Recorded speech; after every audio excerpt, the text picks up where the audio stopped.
Edgar Howard Wright was born on the 18th of April 1974, meaning that he is now 42 years of age. He was born in Poole, England, but he grew up in Wells. As a young teenager, he was always making short films and videos on a Super 8 camera, and he won a contest with this film called I Want to Get Into the Movies.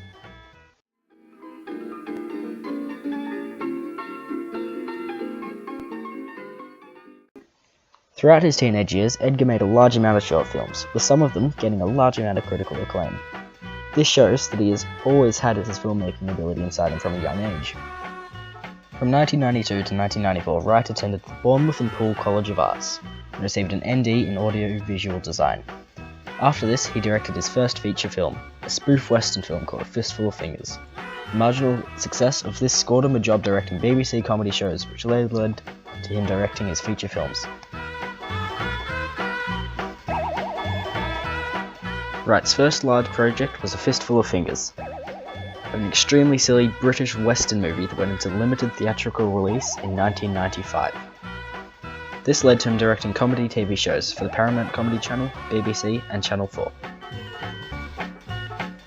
The first show Wright directed was Mashin' Peas in 1996, followed by Asylum, where he first met Simon Pegg and Jessica Hines, who would later continue to collaborate with throughout his entire career. These were followed by more comedy shows, including Merry-Go-Round, Is It Billy Bailey, Murder Most Horrid, Sir Bernard's Stately Home, and French and Saunders. He first found notable success when he directed 2 seasons of the TV series Spaced. This show was written by and starred his friends Jessica Hines and Simon Pegg. He used the success of this show to start making his feature films. First was Shaun of the Dead, a zombie romantic comedy about Shaun trying to hold his relationship together and to become a better person while surviving a zombie apocalypse. Once again, this movie featured Simon Pegg and Nick Frost as the stars. Edgar then went straight into his follow-up film Hot Fuzz, a mock police action movie about a quiet country town secretly run by a group of people who essentially are serial killers. It features a lot of returning jokes from Shaun of the Dead, along with the returning actors once again. The running jokes continued again in 2013 with Edgar's alien apocalypse movie The World's End. It's about a group of friends who return to their childhood home in an attempt to reclaim the glory of their youths, but instead they accidentally uncover that the Earth has been seized by a group of robot aliens. Even though these 3 movies have completely different storylines, they make up what is now known as the Cornetto trilogy, as they're all linked by the characters and a lot of inside jokes in all 3 movies. Although Edgar is most well known for his Cornetto trilogy, he also directed Scott Pilgrim vs. the World. It's a movie based off the popular comic book series about a boy who has to fight off his girlfriend's 7 evil exes in order to prove that he has the right to date her. This movie, featuring lots of music, animation, geeky jokes and sound effects, was a great success. It stayed true to Edgar's style, even though it was a step away from what he's usually done. This is everything that Edgar has directed, but he has also written and collaborated on other projects, notably Ant-Man and the Adventures of Tintin.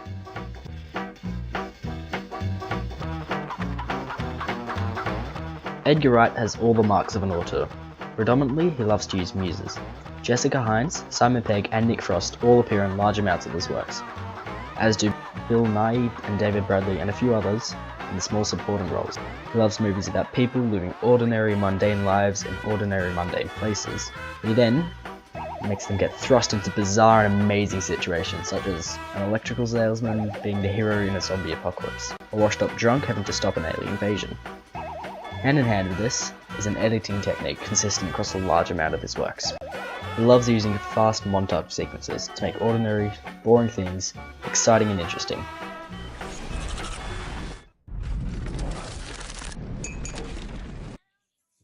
Edgar simply loves visual comedy.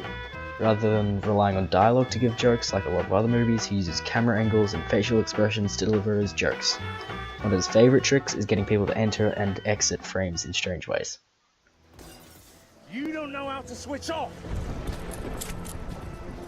Yeah, if you didn't see anything suspicious, and who did?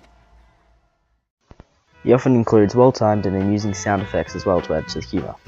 Again, using a different aspect of filmmaking to deliver jokes instead of just dialogue. He often includes well-timed and amusing sound effects as well to add to the humour. Again, using a different aspect of filmmaking. He loves using returning jokes from earlier in the film and from previous films entirely, which definitely gives his movies a feel that they are his own movies. They can't be anyone else's.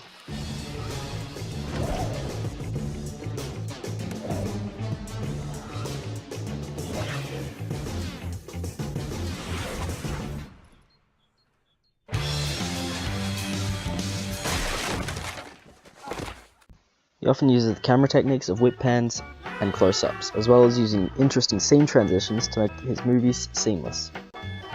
All of this is what sets him apart from the majority of comedy film directors.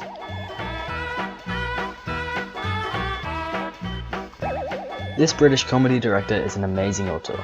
He's a master of visual comedy and incredible at expressing boring things in new and exciting ways. He has a very recognisable style with signature camera movements, muses and jokes, despite having only directed 5 feature films. I love his movies from watching them, and I seriously recommend anyone else to go watch them too.